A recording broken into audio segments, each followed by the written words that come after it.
जय श्री श्याम, जय हरि विष्णु। दोस्तों, कैसे हैं आप सब। आशा करती हूँ बाबा की कृपा से आप अच्छे और स्वस्थ होंगे। दोस्तों, आपका स्वागत है आपके अपने चैनल क्या आप जानते हैं में। सकट चौथ का त्यौहार माघ मास की कृष्ण पक्ष की चतुर्थी को मनाया जाता है। इस दिन संकट हरण भगवान गणेश जी का पूजन होता है। इस दिन पुत्रवती स्त्रियां दिन भर निर्जल व्रत रखकर शाम को भोजन करती हैं तथा सकट माता पर पूड़ी और पकवान चढ़ाती हैं तथा कथा सुनती हैं। इस दिन तिल को भूनकर गुड़ के साथ कूटा जाता है। तो आइए अब सकट चौथ पर सुनने वाली कथा शुरू करते हैं। एक शहर में देवरानी जेठानी रहा करती थीं। जेठानी अमीर थी और देवरानी गरीब थी। देवरानी का पति जंगल में से लकड़ी काटकर शहर में बेचता था और अक्सर बीमार रहता था।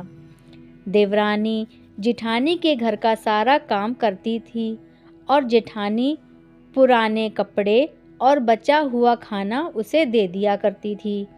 इसी से देवरानी का परिवार चलता था। माघ महीने में देवरानी ने तिल चौथ का व्रत किया।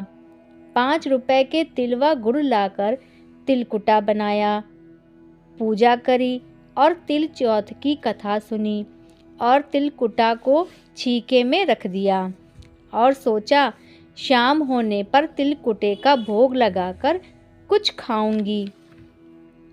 कथा सुनकर वह जेठानी के घर चली गई। खाना बनाकर उसने जेठानी के बच्चों से खाना खाने को कहा। बच्चे बोले, जब माँ खाएगी तब हम भी खा लेंगे। फिर जेठ जी को खाना खाने को लिए कहा, तब वह भी बोले, मैं अकेला खाना नहीं खाऊंगा, जब सब खाएंगे तो मैं भी तभी खाऊंगा। जेठानी ने देवरानी से कहा, आज तो किसी ने भी खाना नहीं खाया, तो आज मैं तुम्हें खाना कैसे दे दूं? तुम कल सुबह बचा हुआ खाना ले जाना। देवरानी के घर पर सभी बच्चे आस लगाए बैठे थे कि आज तो त्योहार है, माँ आएगी तो पकवान आदि खाने को मिलेंगे। परंतु जब बच्चों को पता चला कि आज तो रोटी भी नहीं मिलेगी तो बच्चे रोने लगे। उसके पति को भी बहुत गुस्सा आया। कहने लगा कि सारा दिन काम करके भी 2 रोटी ना ला सकी तो काम क्यों करती है।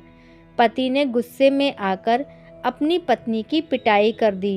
वह बेचारी गणेश जी को याद कर कर रोते रोते पानी पीकर सो गई।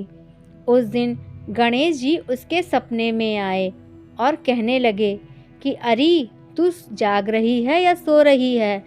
तो वह बोली, कुछ जाग रही हूँ, कुछ सो रही हूँ। गणेश जी बोले, भूख लग रही है, कुछ खाने को दे दो। देवरानी बोली, आपको खाने के लिए क्या दे दूँ, घर में अन्न का एक दाना भी नहीं है। जेठानी के यहाँ से जो बचा कुचा देती थी, आज तो वो भी नहीं मिला। पूजा का तिलकुटा छीके में पड़ा है, वही खा लो। तिलकुटा खाने के बाद गणेश जी बोले, अरे मुझे निपटाई लगी है, कहाँ निपटूं? वो बोली, ये पूरा घर पड़ा है, जहाँ मर्जी निपट लो। फिर गणेश जी बोले कि कहाँ पहुँचूं?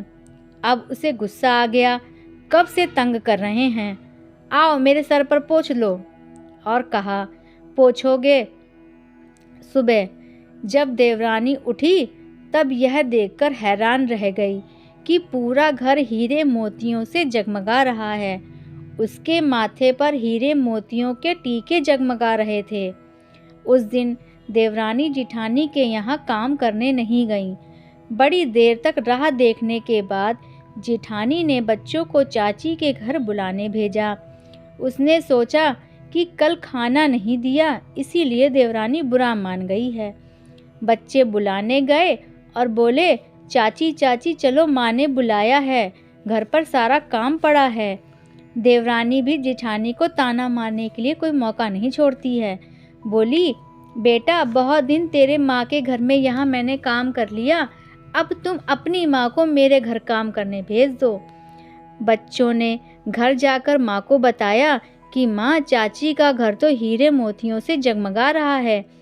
जेठानी दौड़ती हुई देवरानी के घर पहुंची और पूछा, यह सब कैसे हुआ? देवरानी ने उसके साथ जो कुछ भी हुआ वह सब कह डाला। घर लौटकर जेठानी ने अपने पति से कहा कि आप मुझे धोबने और पाटे से मारो। उसका पति बोला, बावली हो गई हो क्या? आज तक मैंने कभी भी तुम पर हाथ नहीं उठाया है। मैं तुम्हें धोबने और पाटे से कैसे मार सकता हूँ? लेकिन वह नहीं मानी और जिद करने लगी। तब मजबूरन उसके पति को उसे मारना पड़ा।